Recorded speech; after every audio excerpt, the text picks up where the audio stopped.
Welcome, everybody. Welcome all the viewers for another special sharing with all of you. October 10th, the United Nations has dedicated it to be the World Mental Health Day. And this year, 2022, the theme for the World Mental Health Day is Make Mental Health and Well-Being for All a Global Priority. So the objective of celebrating or upholding this World Mental Health Day is to really to raise awareness of mental health issues around the world, and we can mobilize effort and support to combat it. And I was just learning that even before the pandemic hit us, we were already in a mental health crisis, but the COVID-19 pandemic has really created a global crisis of mental health, and about 25% rise in depression and anxiety disorders. So today, to learn, to create that awareness and to understand more about mental health, mental illness, and well-being, we have a very, very professional friend, a sister, who's with us. And we have, her name is Dr. Coralanne Griffith-Hunte. She is a human, industrial, and trauma psychologist. She's the founder and chairwoman of Created for Greatness Leadership Group. She has traveled extensively around the globe, and she's engaged and engaging in evidence-based training and development programs. I also learned that in 2022, this year, she was acknowledged by the White House, and she spoke to various members of the Biden administration for her work related to trauma-informed psychologist. And recently, we also celebrated another international day. It was called as International Day of Nonviolence, which was dedicated to the birthday of Mahatma Gandhi ji. So Dr. Hunt has also been characterized as the walking representative of Mahatma Gandhi's quote, which is, be the change you want to see in the world. Yeah, so let's all join our hands together and welcome Dr. Hunt. And thank you, Dr. Hunt, for being with us today and really to shine light and learning about you. I know that you have so much of experience and the knowledge. So not to take too long. No, we've been hearing. Okay, anyway, good morning. How are you doing? Good morning, my sister. Good morning, good morning, good morning, everyone. I am doing well. I'm so honored to be here. I'm always honored when I'm able to be with my BK family. So thank you so much for allowing me to be here. And the same here. Likewise, we're so happy to have you with us all the time. You know, we use this term mental health and emotional health, and it sounds like the same. Is it the same? Is there any difference? And if there is, how would you define it? And is there something called as a normal mental health, normal emotional health, or what do you say? Right, great. And thank you for asking those questions and for wanting to make the distinction between the two. Actually, what I would say, it's kind of like three different things that we're going to talk about because I like, for everyone to have clarity. So when we're talking about mental health, so mental health includes your emotional, your psychological, and your social well-being. That's mental health. So it's basically like, how do we act? How do we think? How do we feel? It also helps us to determine how we handle and respond to life stressors related to how we relate to others, and are we making healthy choices? So that's mental health. And when we're talking about mental wellness now, mental wellness is when we feel connected to others, when we feel balanced and we're able to have a positive outlook even in the midst of life's challenges. And we all know, right? We all experience challenges. We all experience stress. There's, none of us that don't experience these things. Um, let's talk about stress just for a little bit. So when we're talking about good stress, and sometimes people don't know that there's that distinction. So there's good stress. So what could be good stress? Good stress could be your wedding day. Good stress could be a birthday party or a celebration. Good stress could be first day of school. Now, negative stress is when you're in a toxic environment. That negative stress is also when, there's things that's happening that's not healthy for the person. We're talking about abuse or neglect. Things like that can cause us to experience, negative stress. Why is that important? Because it affects our emotions. So now here we go. You're bringing in that emotional piece. Okay. So when we're talking about emotional wellness, emotional wellness is very critical because you can't be physically healthy and not be mentally and emotionally healthy. The three of them go together. So emotional wellness refers to an awareness. And that's something that we talk about a lot, right? Being aware in the moment, being aware and having the knowledge and the appreciation of our feelings, as well as having the capacity to cope effectively during those times that I mentioned previously, those times that could be stressful, those times that could be difficult, and how do we transition during those times. So it's important for us to know how to regulate ourselves and our emotions during those difficult times. And you mentioned the question, and I love that question. Is there such a thing as normal and not normal? And first of all, what's normal, right? Because we each have our own situations, our own life experiences. And so what may be normal for me may not be normal for you. And that's okay. What the question is how do we show up in the world, in our spaces when we're going through things that may not be, you know, something that we caused to happen. So we're talking about something like COVID. We didn't cause COVID, right? It just happened. And so how did we respond individually? What COVID did is it brought something that's called collective trauma. That's collective trauma is when an entire society and our global family experience the same thing. Now, individual trauma, let's say it's something that we experience personally. That's our personal, something that's traumatically impacting our lives. And so it's important to know the distinction between the two. And actually, it's abnormal not to be able to regulate, not to be able to actually talk to someone when we need to, because the brain is seeking that. I don't want to make this like a class because I'm a professor as well, right? So, but I would say this when it comes to that stress.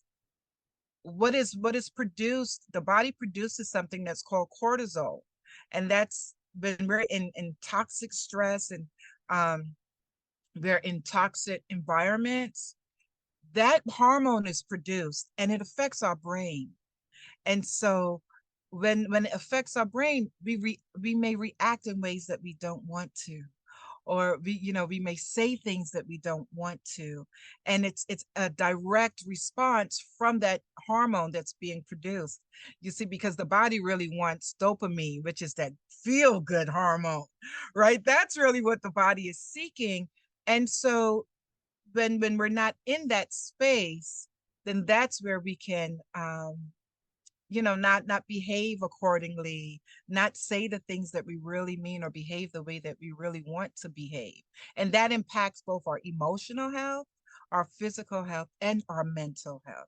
And then there are something that's called, mental illness. There is mental illness and mental disorders. And we want to talk about that. And that's a wide range of conditions that affect our mood, our thinking, and our behavior. Going back to what I said, those things that's like personal trauma, collective trauma, historical trauma, emotional trauma, and even intergenerational trauma. And also how we respond to grief, fear, anxiety, anger, all those things can cause us to have some sort of mental illness and cause us to feel isolated. And isolated is very, very hard on the brain. And so it's about being able to come together and speak about what we're going through when we feel that we're not doing so well or we're not feeling so well. That's why it is so important for us to reach out to each other and get the help that we need. So I hope I answered. It was kind of long, I know, but I hope that I answered and fully defined each of those things for you. No, absolutely. And it's making it so clear that not one is separate from the other. And I'm seeing the fluidity between the mental, the emotional, and the physical. You can't separate each other. The interconnectedness, interdependencies. And I was like, what is not a trigger now for our mental, like whether you were listing out so many what different kinds of trauma, generation. And I was like, just thinking like how we build our immunity inside for our physical illness.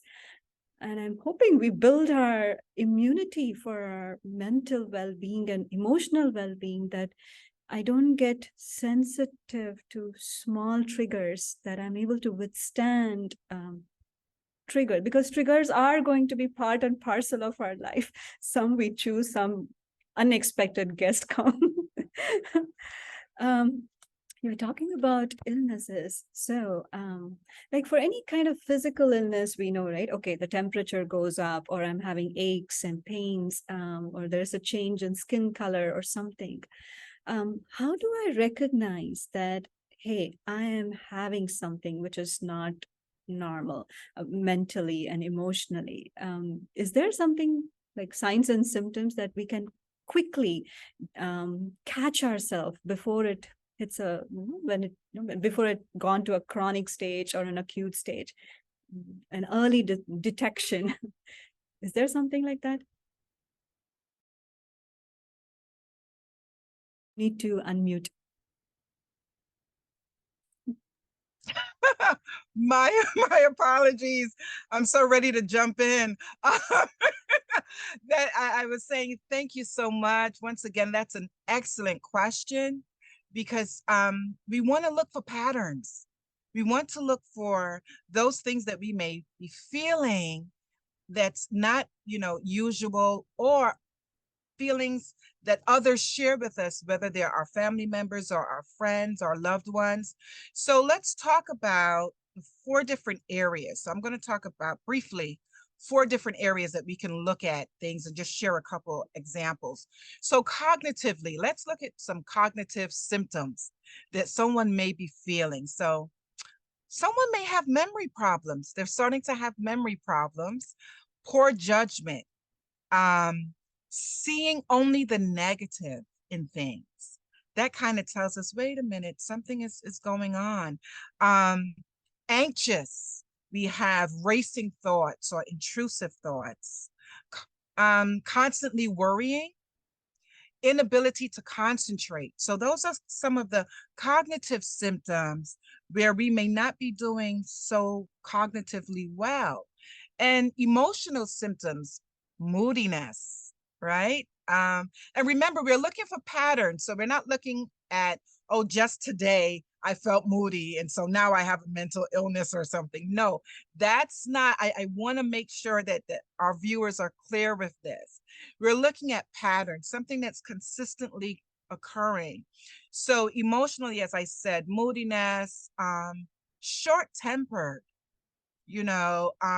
agitated, feeling overwhelmed, a sense of, wanting to be lonely or feel like being isolated from others, or if your loved one seems to be isolating, depression or general, unhappiness.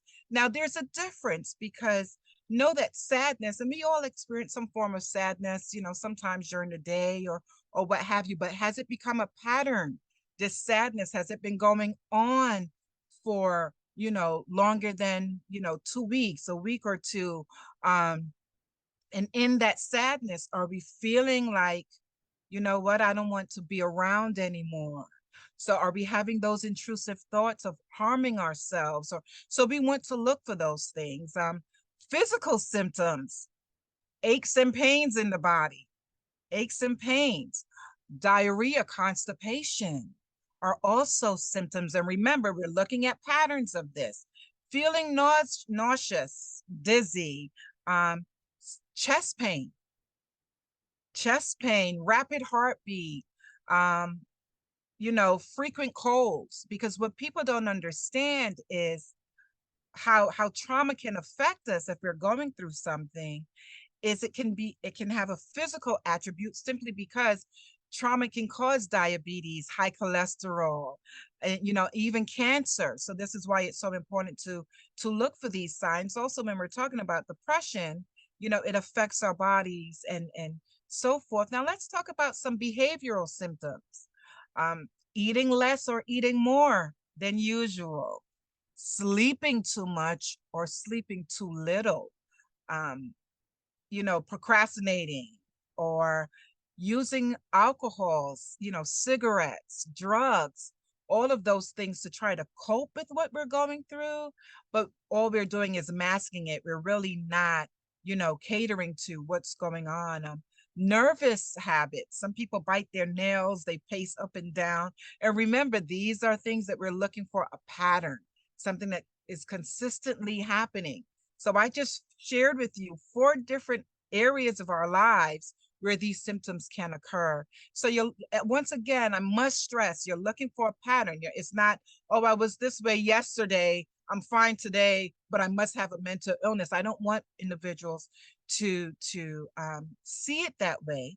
But then there are individuals who are diagnosed with mental illness. And what I want them to understand is you're living with mental illness, but you're not suffering from. That's what we want to make sure individuals understand. And that's why we're talking about all of these things today, to make sure we bring clarity. So thank you for asking about that. Wow, that was really opening the curtain or opening the window. I don't know what to say. But I think what I'm taking with me is that underlying statement of pattern. Because when you were saying, I said, hey, I have that, I get this. But to see something which was not the norm, and something new, and it is being consistently present with us. Well, thank you so much. And also to think of physical symptoms and behavioral, cognitive, this is like a spectrum of signs. So what do I do? How do I, once I have these symptoms, what should I be doing next?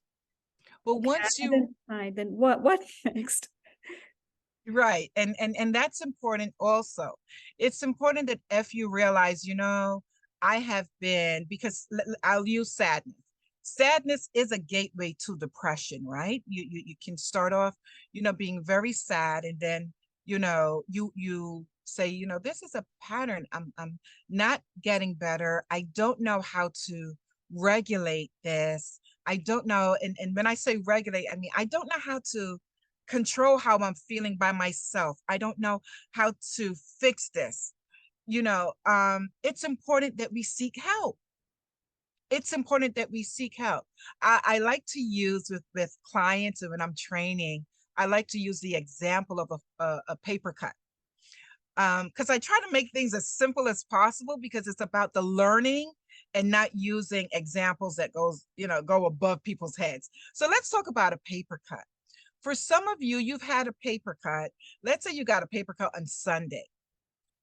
And by Wednesday, you've forgotten all about that paper cut. Why? Because the body self-healed. Our bodies were created to self-heal.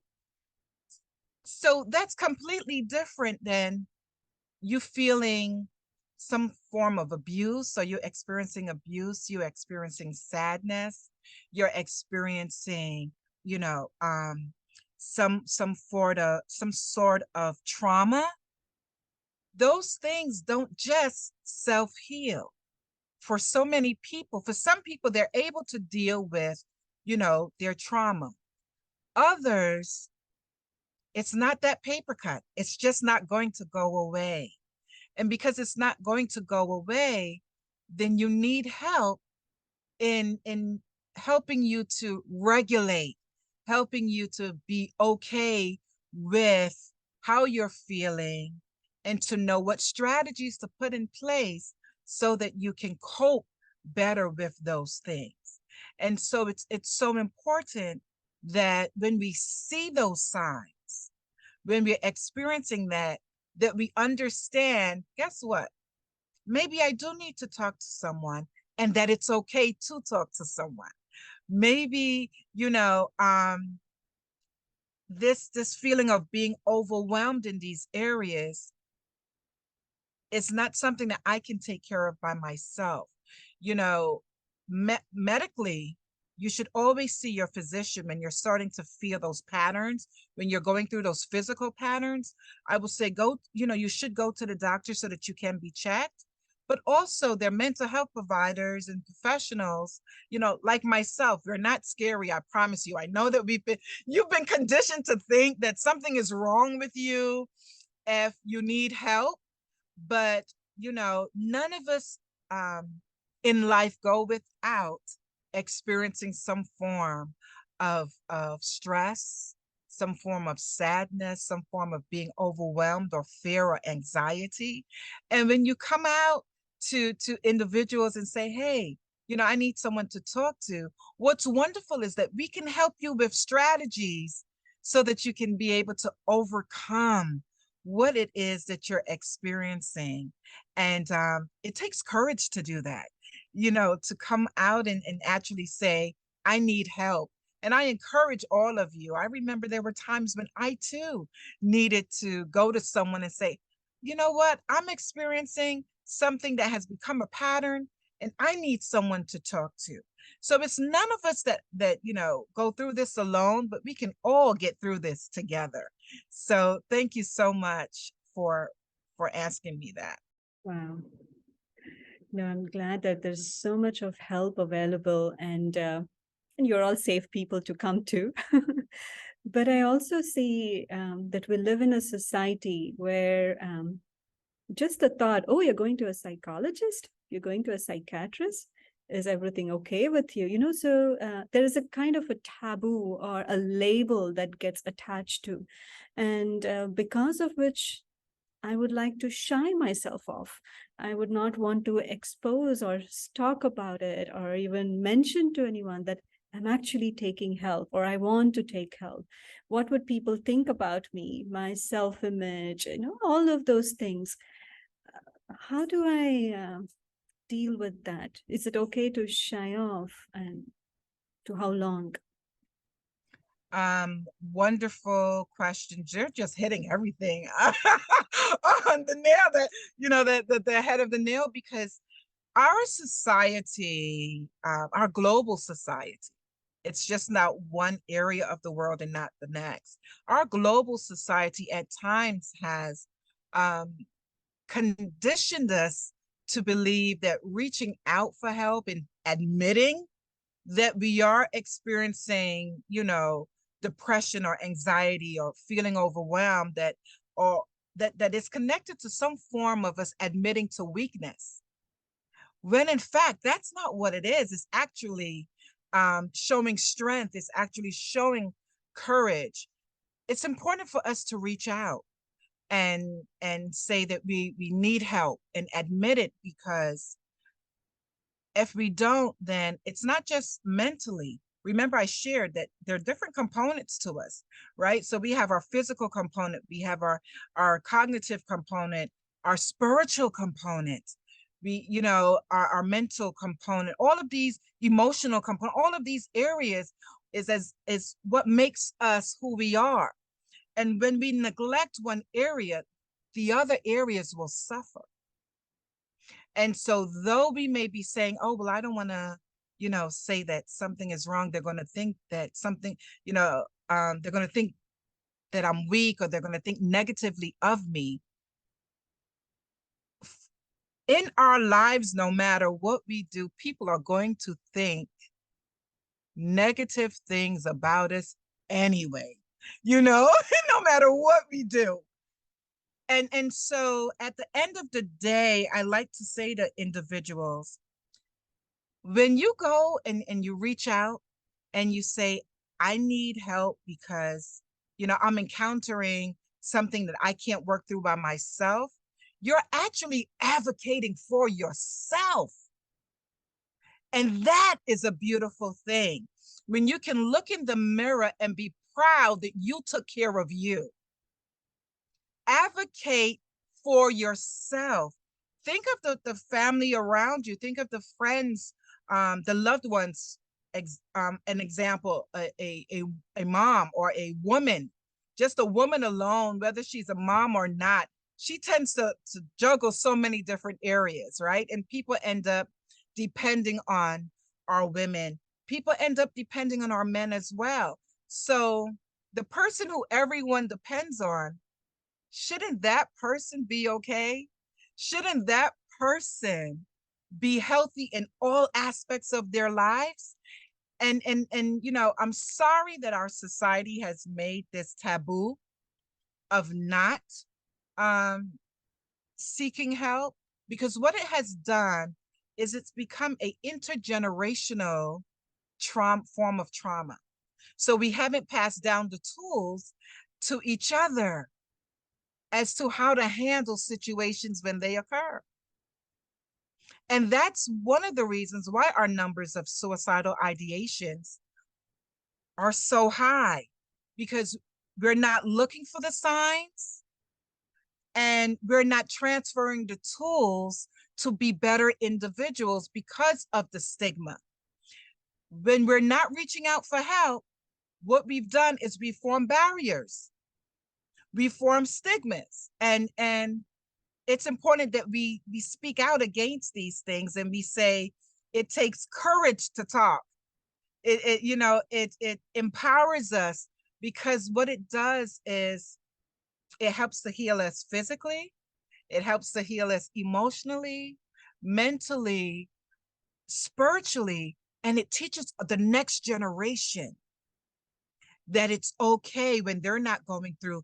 We transfer those tools of emotional well-being to our children and to our loved ones around us.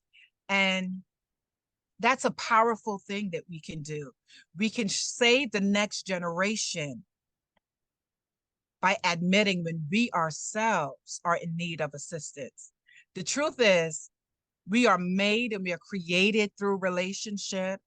We are loved in relationship, but we are also hurt in relationship. But honestly, we can only be healed and receive the treatment that we need through relationship.